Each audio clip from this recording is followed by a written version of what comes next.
Heading पे मत जाओ, installing red hat enterprise Linux दिया है, बट किक स्टार्ट बोलते हैं इसको।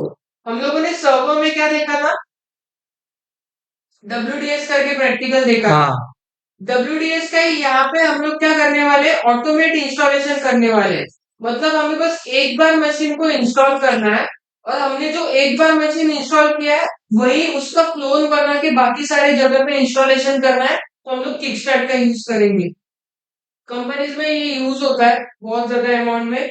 अब देखो, आने वाले 4 या 5 इयर्स में मैंने इसका आउटपुट देखा नहीं है, और क्योंकि आउटपुट दिखाता नहीं है तो मैं इसको स्किप करता हूँ हमेशा, लेकिन मैं इसका कॉन्फ़िगरेशन शेयर कर सकता हूँ। किकस्टार्ट का प्रैक्टिकल बस फिजिकल मशीन पे ही वर्क करता है, और इसको वर्क करने के लिए इसको DHCP के साथ रन करना पड़ता है, राइट? क्योंकि खुद से तो ये जाएगा नहीं दूसरे सिस्टम में। DHCP IP के साथ अपने किकस्टार्ट का फाइल लेके जाके दूसरे मशीन में, और वो सीधा इंस्टॉल होता है। तो कुछ ऐसा कंसेप्ट होने वाला है। DHCP का तुम लोग 254 में देखोगे, लेकिन आज मैं ऊपर से बताने वाला हूँ, तो ध्यान देना, ठीक है? ऑटोमेट में इंस्टॉलेशन, हम लोग ऑटोमेट इंस्टॉलेशन कर सकते हैं। तो वही इंस्टॉलेशन मीडिया वगैरह सिलेक्ट करना है हमें, और हमें ऑपरेटिंग सिस्टम का टाइप डिसाइड करना है। तो तुमको बस एक मशीन लगेगा, तो तुम्हारे पास FTP का रोल होना चाहिए। मैं अभी ये देखा भी नहीं हूँ PDF में क्या है। तो ये प्रैक्टिकल से होता क्या है पता है, तुम जो भी नया मशीन बनाओगे ना, तुमको ये कॉन्फ़िगरेशन सेटअप करने का जरूरत नहीं है। तुम्हारा ये स्टेप डायरेक्ट स्किप हो जाएगा, और तुम्हारा डायरेक्ट ये वाला लोडिंग चालू होता है। कौन से प्रैक्टिकल में, किकस्टार्ट में। आउटपुट इसका यही है कि ये वाला स्टेप ना स्किप हो जाता है, तुम लोग डायरेक्ट ये वाले लोडिंग पे पहुंच जाते हो, जो भी न्यूली क्रिएटेड मशीन होता है वहां पे। तो इसका आउटपुट तो दिखने से रहा, लेकिन इसका कॉन्फ़िगरेशन बता सकता हूँ। बाकी PDF में कुछ नहीं दिया, यही है कॉन्फ़िगरेशन कैसे लाए। स्टार्ट जनरेटर, ये वाला हमें स्क्रिप्ट होता है, यहाँ पे अपना किकस्टार्ट का हमें इंफॉर्मेशन देना पड़ता है कि हम लोग किसके थ्रू कर रहे हैं। ऑप्शंस बहुत सारे मेरे पास, FTP है, VSFTPD है, और HTTP भी है। तुम कौन से किसके थ्रू भेज रहे हो ये तुम्हारे ऊपर डिपेंड है। मैं यहाँ पे FTP का यूज करूंगा, लेकिन तुम लोग कोई भी इनमें से कोई चीज यूज कर सकते हो, ठीक है? तुम लोग बहुत दिनों से एक फाइल देख रहे होगे, होम डायरेक्टरी में पड़ी हुई होती है, राइट? आज हम लोग उसका एक्चुअल यूज देखेंगे। चलो मैं बताता हूँ कॉन्फ़िगरेशन। सबसे पहले मशीन को लॉग इन कर लो रूट यूजर से। उसका पासवर्ड है red hat.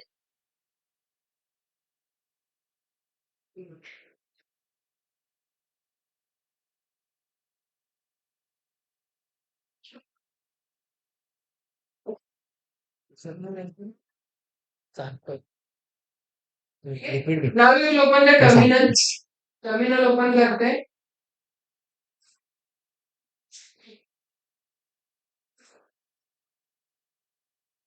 So this is my terminal. सबसे पहले आपके पास यम सर्वर होना चाहिए। मेरे पास यम सर्वर ऑलरेडी से रेडी है। एज यू कैन सी मेरे पास सारी चीजें। तो मैं कुछ पैकेजेस इंस्टॉल करूंगा। DNF इंस्टॉल -y का परमिशन। अब मुझे लगेगा DHCP का। देखो DHCP में करने नहीं वाला, लेकिन रिक्वायर्ड होता है, इसलिए यहाँ पे मैं बता रहा हूँ। तो DHCP का पैकेज लगेगा। देन मेरे पास लगेगा FTP का पैकेज, VSFTPD, जो एडवांस वर्जन है FTP का। ये भी चाहिए होता है, क्योंकि इसका ही फाइल हम लोग कॉन्फ़िगर करते हैं। ये 3 होने के बाद तुम्हें HTTPD का भी लगेगा। अब मैं इनको एक ही कमांड में कर रहा हूँ, सो दैट मेरा टाइम बच जाए। तो इंस्टॉल करते। अब देखो भर भर के डिपेंडेंसीज दिखेंगे। सबसे पहले DHCP के पैकेज इंस्टॉल कर रहा है वो, ठीक है? तो सारा काम हो गया। उसके बाद HTTP के पहले से पड़े थे, जो उसके पास नहीं था वो उसने इंस्टॉल कर दिया, तो मेरे पास सारे पैकेजेस आ गए हैं, राइट? तो एक बार VSFTPD के सर्विस को हम लोग अनेबल करेंगे। तो system CTL enable FTP dot service है, या क्या नाम है इसका मुझे याद नहीं। उसका नाम मुझे याद नहीं। VSFTPD करके VSFTPD डॉट सर्विस। ये नाम नहीं पता है मुझे। ठीक है, एक काम करो, इसको निकाल दो एफटीपी को। एफटीपी के सर्विस का नाम नहीं पता है, मैं बाद में बता दूंगा। बाकी बीएसएफटीपीडी के सर्विस का नाम बीएसएफटीपीडी है, और डीएचसीपी के सर्विस का नाम डीएचसीपीडी डॉट सर्विस है। ठीक है, इनको हम लोग स्टार्ट भी करेंगे। इसको मत करना, इससे मैंने कॉन्फ़िगर किया है, नहीं तो कुछ होगा ही नहीं। स्टार्ट कर रहा हूँ बीएसएफटीपीडी करके। ठीक है, स्टार्ट भी कर लिया है। तो गाइस, तुम लोग पहले दिन से देखते हुए आ रहे हो कि तुम्हारे पास एक एनाकोंडा डॉट सीएफडी के नाम से फाइल होता है। यही हमारा किकस्टार्ट का फाइल है, वेयर के स्टैंड्स फॉर किकस्टार्ट और सीएफडी मतलब कॉन्फ़िगरेशन फाइल है। अब अगर मैं इसके अंदर जाके देखूंगा,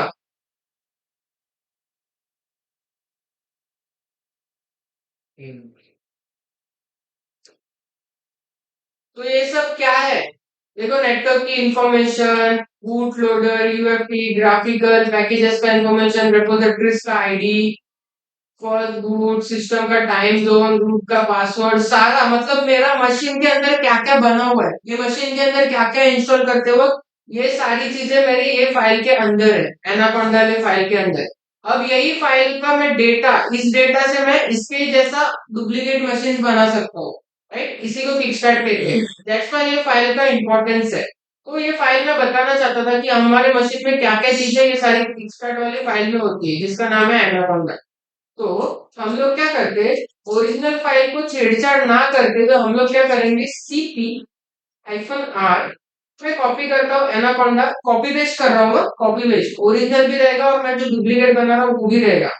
एक मैं फाइल बनाता हूँ और उसको रखता हूँ मैं कहाँ पे, लेट सपोज रूट के अंदर रखता हूँ। रूट के अंदर भी मैं कहाँ पे रखता हूँ इसको, फाइल का नाम मैं बनाता हूँ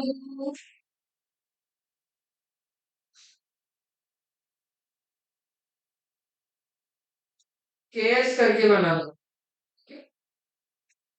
कुछ और नाम याद ही नहीं आ रहा मुझे। तो देखो, केएस करके बन चुका है। ये वीएम एक्चुअली मैंने इधर का इधर ही लिया।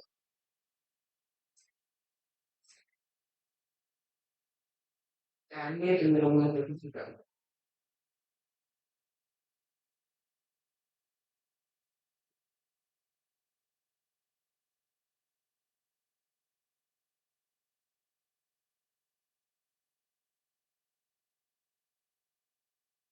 गया केएस,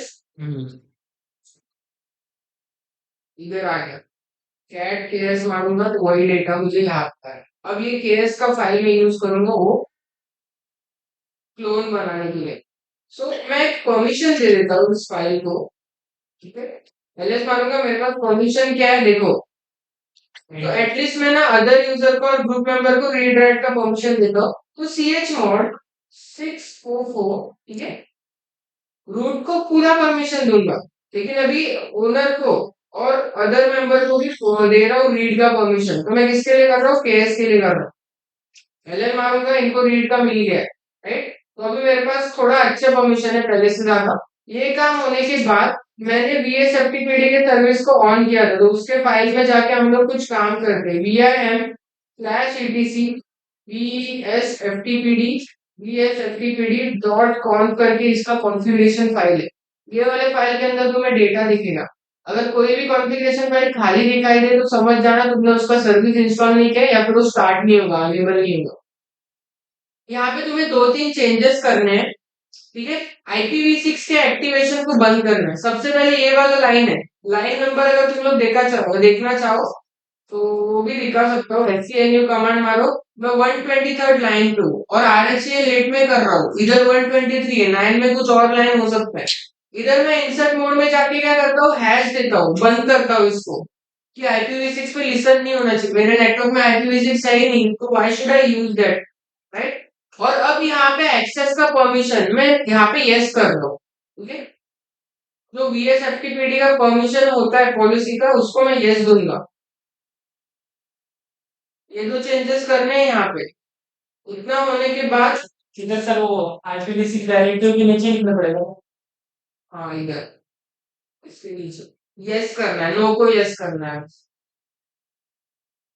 स्टैंड लेवल का एक्सेस दे रहा हूँ, एक बोल सकते हो डोमेन लेवल का एक्सेस मिल गया मुझे, यहाँ पे यस दे दे। जहाँ पे IPv6 को लिसन कर रहा था वहां पे नहीं करेगा। अब मेरे नेटवर्क में IPv6 है ही नहीं, तो उधर अगर वो डिकोड करता रहेगा तो टाइम कंज्यूम होगा ना, इसलिए मैंने इसको हैश लगा के बंद कर दिया। इस फाइल को सेव करो, चेंजेस को 114 लाइन पे चेंजेस है और 123 लाइन पे चेंजेस है, बस हैश लगाने हैं। सेव करो। अब चाहिए तो तुम एक बार रीस्टार्ट करो इस सर्विस को, सो दैट फाइल के अंदर का डेटा सेव हो जाए। तो रीस्टार्ट vsftpd डॉट सर्विस नहीं लगा तो भी चलता है, मेरे चेंजेस सेव हो गए। ठीक है। अब इतना होने के बाद ना तुम्हें बस DHCP को रन करना है, मतलब स्टार्टिंग और एंडिंग रेंज बता के तुमको DHCP रन करना है। और ये काम करने के बाद तुम्हें नया मशीन बनाना है। और DHCP यहाँ पे नहीं बताऊंगा, 254 में बताऊंगा कि कैसे करते हैं। अभी के लिए मैं तुमको इसके बाद वाला चीज बताऊंगा। तो आफ्टर DHCP भी रन हो जाए तो तुम्हें ना एक न्यूली एड मशीन बनाना है। तो उसके लिए तुम्हें ना कोई स्टैटिक रेंज का आईपी चाहिए होता है। आईपी तो अभी इधर जो भी है वो वही लिखने वाला हूँ, कुछ इश्यू वाली बात नहीं है। तो आईपी एड तो ENS 160 मारता हूँ, तो मेरे पास कुछ ये रेंज में आईपी है। यही आईपी मुझे उधर का उधर लिखना पड़ेगा। ठीक है। तो तुमने DHCP भी रन किया, ये सारे चेंजेस भी सेव किए और तुम्हारे पास KS के नाम से फाइल भी रेडी है। ये काम होने के बाद तुमको सीधा जाना है कहाँ पे, इसको जहाँ जाके मॉर्निंग में कुछ मेरे पास ये आईपी है। अभी तुमको क्या करना है, ये सारा कॉन्फ़िगरेशन होने के बाद ना हमें एक न्यू मशीन क्रिएट करना है। क्या करना है, न्यू मशीन फाइल पे जाके पेज बनाएगी ना। अभी नहीं सिखा रहा मैं, जो दिखा रहा वो देखो। क्या है अंकुर ना भाई।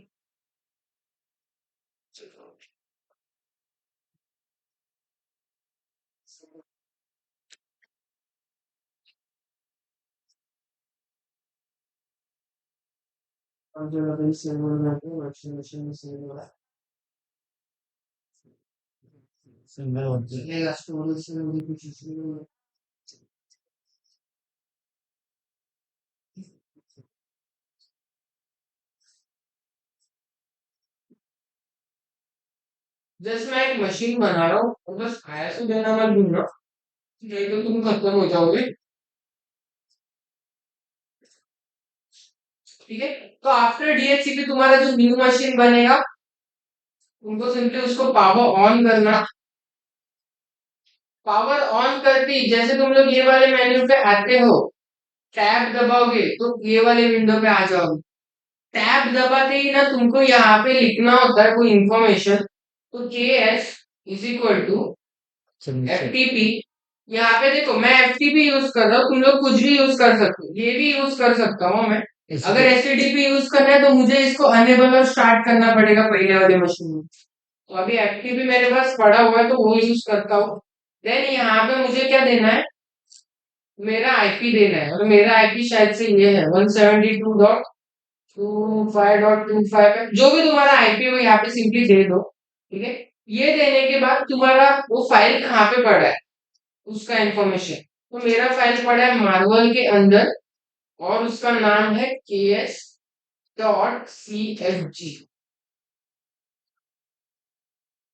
ठीक है। हर एक मशीन में मुझे ये इंफॉर्मेशन देनी है। अब जैसे ही मैं एंटर मारूंगा, ये लिखा फोटो ले लो जल्दी से भाई, वीडियो तो चल ही रहा है वैसे तुम्हारा। ठीक है सर। इतना काम होने के बाद सिंपली तुम्हें एंटर मारना है, और एंटर मारते ही क्या होगा, ये मशीन खुद ब खुद लोड लेगा। वो जो तुम्हारे कॉन्फ़िगरेशन वाले स्टेप्स है वो स्किप हो जाएगा। इसका आउटपुट मैंने 4-5 साल से नहीं देखा है, आउटपुट दे रहा नहीं है।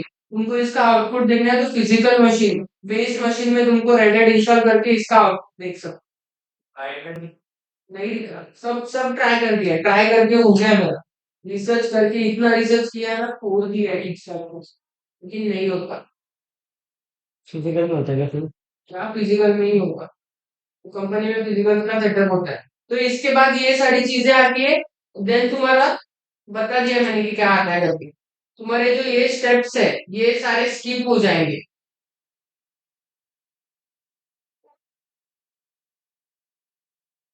पासवर्ड ये देखो, ये तुम्हें कुछ भी करना नहीं पड़ेगा, ये वाला बस तुम्हें 2-3 सेकंड के लिए दिखेगा विजार्ड और डायरेक्टली तुम लोग ये लोडिंग वाले स्क्रीन पे आ जाओगे। यही आउटपुट है किक स्टार्ट का और किक स्टार्ट खत्म। तो ऐसे तुम लोग नेटवर्क में जितने भी कनेक्टेड कंप्यूटर्स है उनको डीएचसीपी रेंज के साथ ना तुम्हारा मीडिया फाइल चले जाएगा और तुम लोग एक ही गो में सारे सिस्टम में किक स्टार्ट को इंस्टॉल कर सकते हो। तो कंपनी पॉइंट ऑफ व्यू में प्रैक्टिकल इंपॉर्टेंट है। एनाकोंडा वाला फाइल तुम्हें पूछा जा सकता है। तो तुम लोग इसको कॉन्फ़िगर कैसे करोगे, डीएचसीपी के साथ कोई भी एक फाइल ट्रांसफर वाला प्रोटोकॉल लगेगा जैसे कि एचटीटीपी या फिर एफटीपी। अगर मैं इंटरनेट बिना इंटरनेट का कर रहा हूँ तो एफटीपी के साथ कर सकता हूँ। इनकेस मेरे नेटवर्क में इंटरनेट भी वाईफाई राउटर भी है तो फिर मैं एचटीटीपी यूज करूंगा। तो ये प्रैक्टिकल यहीं पे खत्म होता है। यहाँ पे कुछ भी नहीं आएगा क्योंकि हमारा है ही नहीं, एरर ही आएगा। मैं इसको डीएचसीपी रेंज सारी चीजें एक्यूरेट करके भी कर चुका हूँ, इसका आउटपुट नहीं आया। लेकिन ये इंपॉर्टेंट है, कंपनी में यूज होता है, दैट्स व्हाई मेरा बताना काम था। अगर ये पीडीएफ से नहीं पढ़ा रहा होता तो मैं नहीं बताता भाई, क्योंकि मैं जो आई फ्यूचर का पोर्शन है वहां पे